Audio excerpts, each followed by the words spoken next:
Good morning, children. Here we are into our 13th chapter, which is called as Volcanoes, Earthquakes and Tidal Waves. Here, when you say volcano, earthquake, I hope everybody have heard about these names. Isn't it, children? Volcano, earthquake, flood, tsunami, all these names we have heard about, isn't it? Can you tell me, children, what do we call them all this as? Volcano, earthquakes and tsunami, elsewhere. What do we call them as? All these are called as natural calamities. Isn't it, children? All these are called as natural calamities, or at times we call them as natural disasters. Yes, all these are called as natural disaster. Yes, there is a puzzle chart given for you there. It's a crossword puzzle. Just look into this puzzle and just try to find out the names of the natural disasters. Here, children, I know the answer is given below, but before looking into the answer, just try to do it by yourself. Let us see how many natural disasters you know. Okay, later on we will look into the answer. Be honest to yourselves, children, so that you will not cheat yourself. Okay, I am not going to be there, nor your parents are going to be there, but don't cheat yourself. Try to evaluate yourself by looking into the natural disasters and finding the answers. By that you will come to know how much you know about these disasters. Okay, children? Yes. And as let us go into the chapters to see what is the real facts about the volcanoes, earthquakes, and how are they coming into existence. Okay, children? Yes, volcanoes. As we said, volcanoes are underneath the earth. As in the previous chapter we have learned, there are 3 layers of earth. What are the 3 layers? That is the crust and mantle, and the last one is core. In the core also we have 2 divisions, which is the outer core and inner core. So where do our volcano lies? And also we have spoken about the rocks in the outer core and inner core. They are in the form of magma. Isn't it all because of the heavy temperature is found in the outer core and inner core. The stones are in the form of molten magma. So what happens when this molten magma is in the depth of the earth, okay, and when there is a small crack, okay, the cracks in the hole where it gives the space for this magmas to come out, okay, through this cracks the molten magma comes out in the form of volcanoes. Usually that happens in the mountains, okay, and we call it as conical mountain. So when the mountains are having a small crack in them, through these mountains they come out as volcano. Okay, this is the reason we call this as volcanoes are in the water form. Even in the TVs or in some video clips you would have seen the outcoming of volcanoes. Isn't it, children? Yes, we have already observed that it is red in color, like a boiling water, and also it is it is something like how you have your paisam or something, isn't it? It is in that form only you will find them. Yes, that reason is it is having all the minerals inside it, Okay, even the rock pieces, minerals, everything is been found in the magma, but it is in the molten form. It is not like a rock or like a mineral or like a ore, but it is found in the molten form. Okay, yes, that is if you ask me why there, when there is a crack in our native or our village, why the magma is not coming out? No, when you say there is a small crack on the crust, the crack is very small. Okay, if you dug the earth for some building, any upstairs or any house or any apartment you build, you just break through only the crust. But this molten magma, it is in the outer layer and inner layer of the core, which is thousands of kilometers away from us. So when there is a crack in this layer, then only the magma comes out. When you dig over maybe 24 kilometer or 25 kilometer, there is no magma going to come out. But this happens only when there is a crack that has been formed. It is formed from the depth of the earth. Then only the magma comes out. And these things happen only in the mountain areas. Okay, and let us read through it. A lot of pressure built up underground which pushes up the magma. The magma rushes upward through a ventricle tunnel called a vent and fills the hollow opening called the crater. At the top, the magma bursts out of the crater, bringing along with it a hot gas, dust and ashes. When the magma reaches the earth's surface, it is called lava. The lava cools, it solidifies and form rocks. Okay, hope you have understood now, children. Yes, when there is a crack from the depth, the pressure inside the earth will push this magma outside. When the magma is coming outside, it has to come only through the crack.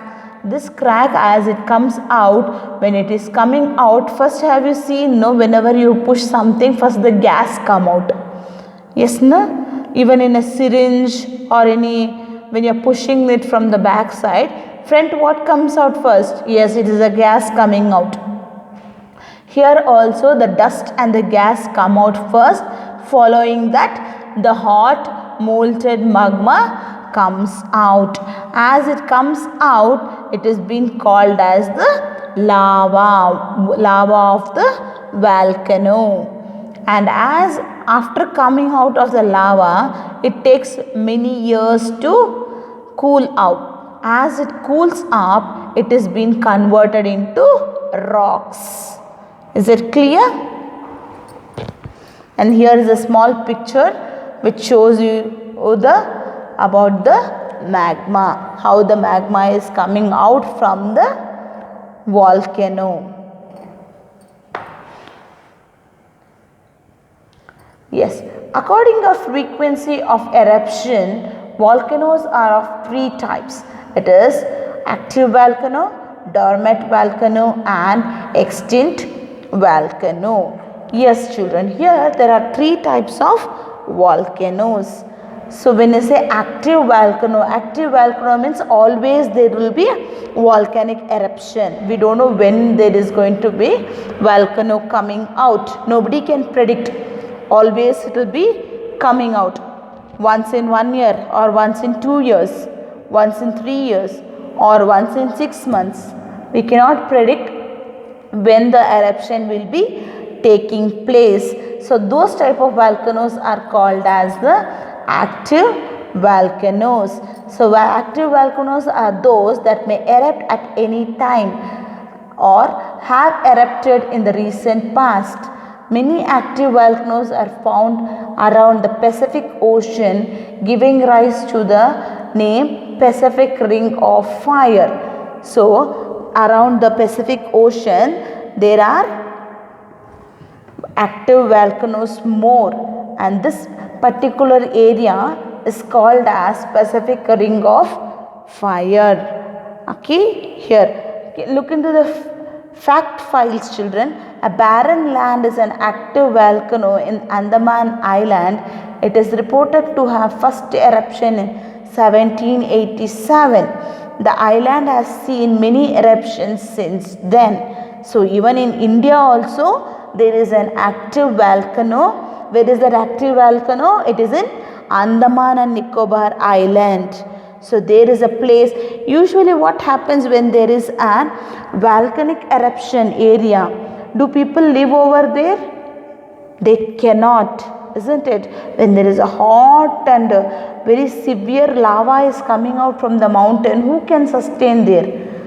We cannot. So this area is always empty. People cannot live there. So there is a barren island in our India. It is in the Andaman Island, where the first eruption had taken place in 1787. After that, it was continuously erupting many eruptions. Okay. Yes. Next one is Dornat volcano. And before going to Dornat volcano, we will see few examples of active volcano. Yes, here are the certain examples of active volcano. Mount Vesuvius. It is Mount Vesuvius, Mount Fuji, Mount Erebus are some examples of active volcano. Children, do you know where is Mount Fuji? Yes, Mount Fuji is being found in Japan. Everybody knows about Japan, no children? It is the developed country. After many disasters, they come out of the disaster and they form their own. Actually, when you say they make their own lifestyle easier. They come out of all the disasters.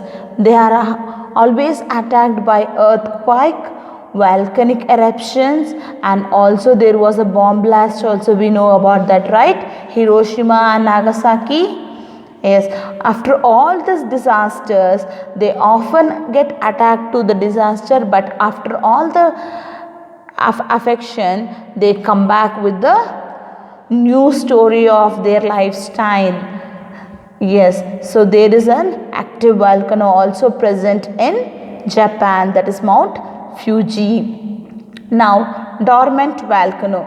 These dormant volcanoes are volcanoes that they erupt after several years.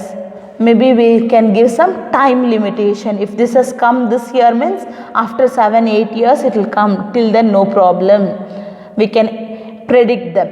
These are called as dormant volcanoes. So dormant volcanoes are those that have not erupted for several years but could erupt in future.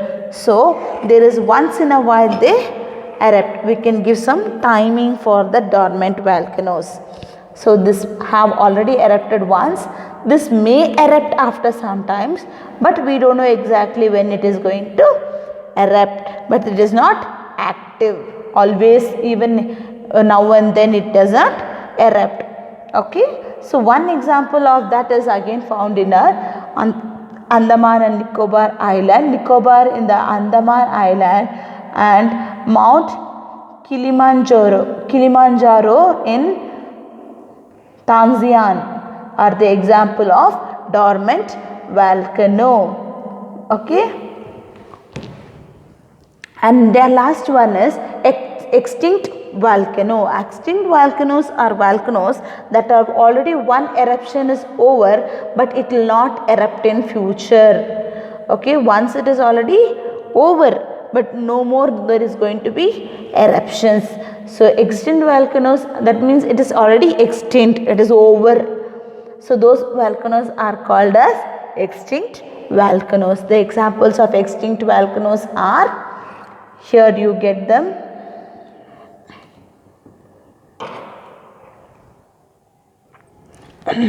So the examples of extinct volcanoes are, here they say these extinct volcanoes have created islands inside the ocean. See, some islands have been formed by the eruption of undersea volcanoes. The Emperor Seaman Mount chain in the Pacific Ocean and Zuidiwala volcano in the Netherlands are the examples of extinct volcanoes. So these volcanoes, they are formed underneath the sea. Okay, because of the volcanic eruption, an island is being formed. Okay, in between the seas there are islands coming out. So these islands are, and because of the cool temperature of the sea, the volcanic eruption stops after one time. Okay, once there is an eruption, after that one time, the second time it is not going to erupt because it is on the sea, and we see the sea will cool the temperature of the earth at that place. So these are the examples of extinct volcano. The next is earthquake. Hope we have known about earthquake, right? Earthquake is, there is a small shake in the earth. See what happens when the earth is shaken. We get a crack in our earth crust, isn't it? Yes, an earthquake, or also known as tremor, is sudden movement of the part of the earth's surface. It causes a severe shock waves that travels through the solid rocks from under the ground to the surface. So when the pressure is increased under the earth, the pressure has to come out. See, when you have gastrics in your stomach, the pressure has to come out, right? You get ACUBs. Isn't it? This ACUB is created when there is a pressure in the stomach. In the same way, when there is a pressure inside the earth, the pressure has to be released out.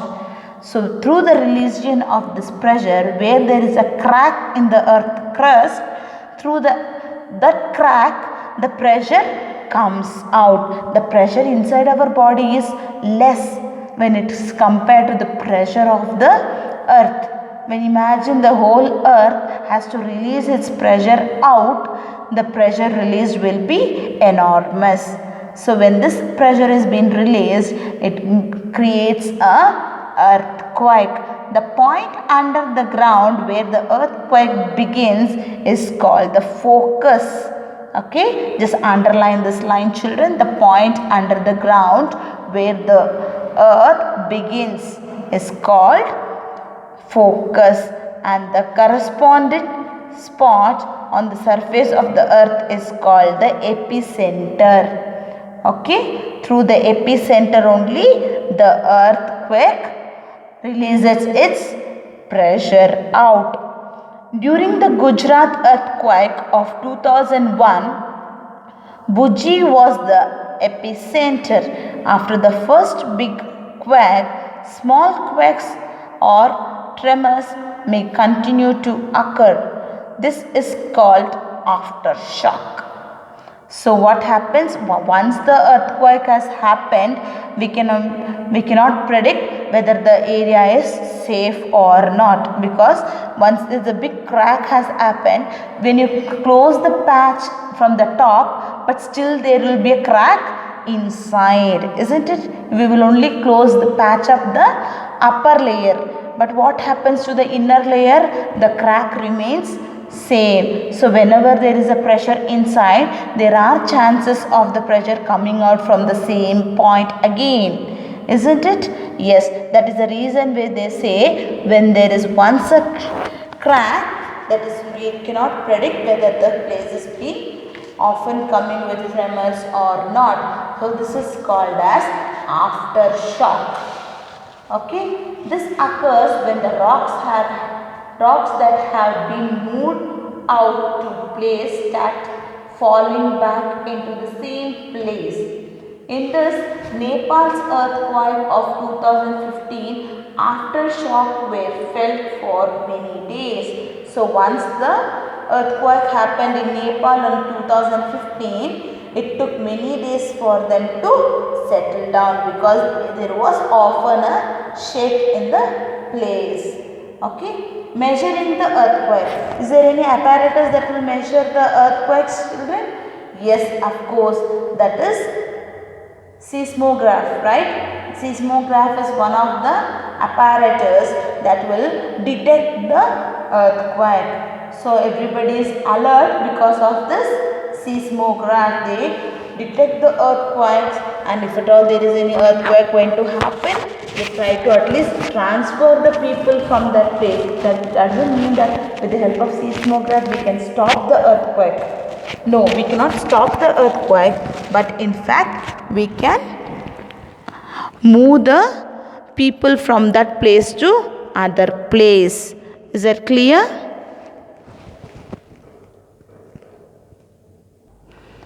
The seismograph will help in recording the intensity, direction and the duration of the earthquake.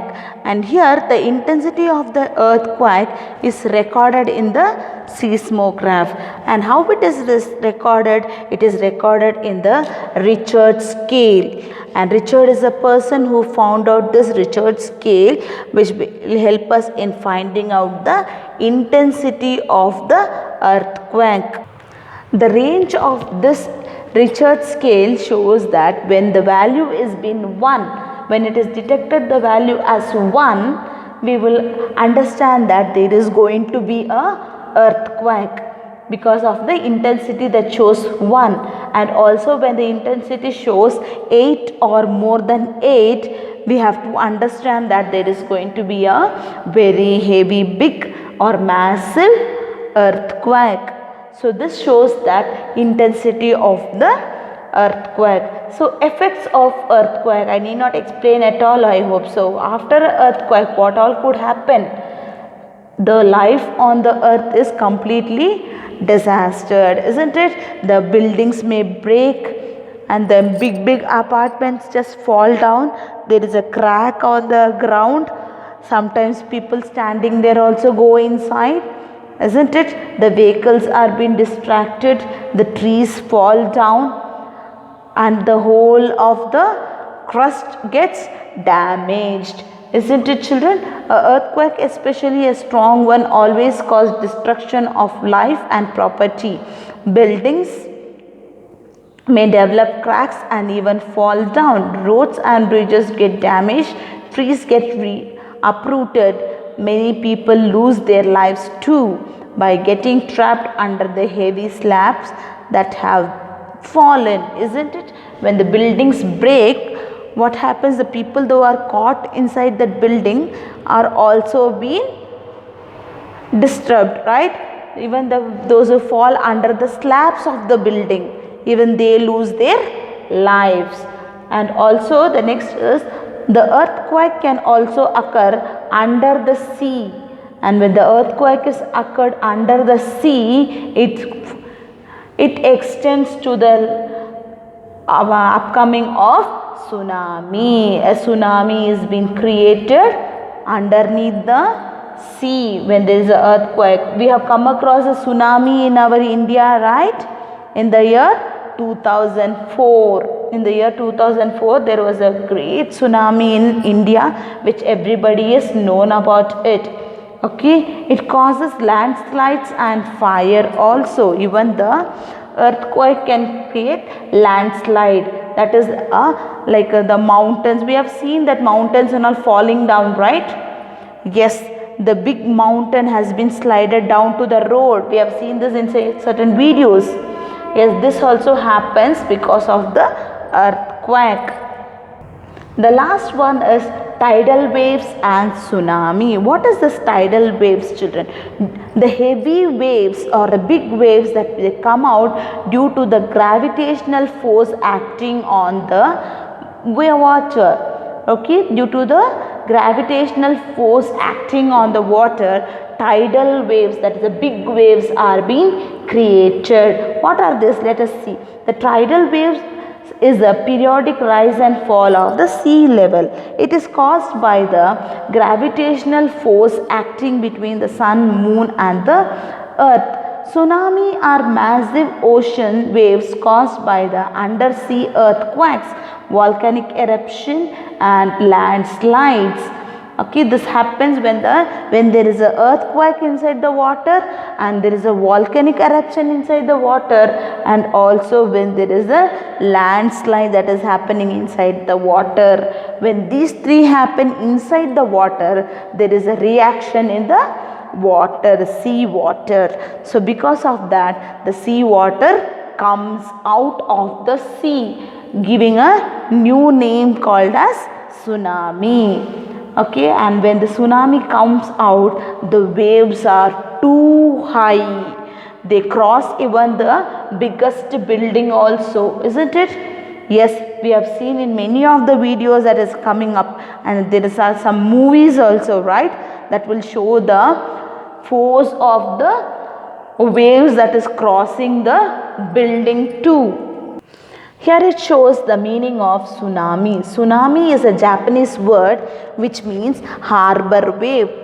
Okay, Japan is the most tsunami prone area of the world. The tsunami in 2004 was caused by an earthquake in Indian Ocean. A lot of people in the coastal area of Tamil Nadu and Kerala died in this disaster. It also devastated in Andaman and Nicobar Island, and the island of Indonesia, Sri Lanka was also affected. So as it is told, tsunami is a Japanese word which means harbor waves. When the harbor wave increase its intensity, it comes out. And as I told you, we had a tsunami in 2004 which we are all aware of, right? Near the Kanyakumari and Tamil Nadu and Kerala, there was lots of disaster for the people who are living in the coastal areas. As we know only about our India, it also affected the areas near Sri Lanka, Indonesia, and also our island called as Andaman and Nicobar Islands. So here we have seen about the three disasters, children. One is the volcano, and three types of volcano, that is the active volcano, dormant volcano, and also extinct volcano. And we also came across the earthquake. So what is earthquake, how is it formed, and what is a epicenter? And once the earthquake occurs, it also causes aftershocks. And we also learnt about the apparatus that helps us in detecting the earthquake. And we learnt about tidal waves. The tidal waves, what happens to the tidal waves when they come under the gravitational force that acts on the sun, moon, and earth. And as we know about our tsunami, I need not tell about you. Yes, so by this we finish our chapter, children. That is our 13th chapter, volcano, earthquakes, and tidal waves. We'll meet with the next session of the next chapter. Until then, keep your notes in time ready with you. Okay, children, bye.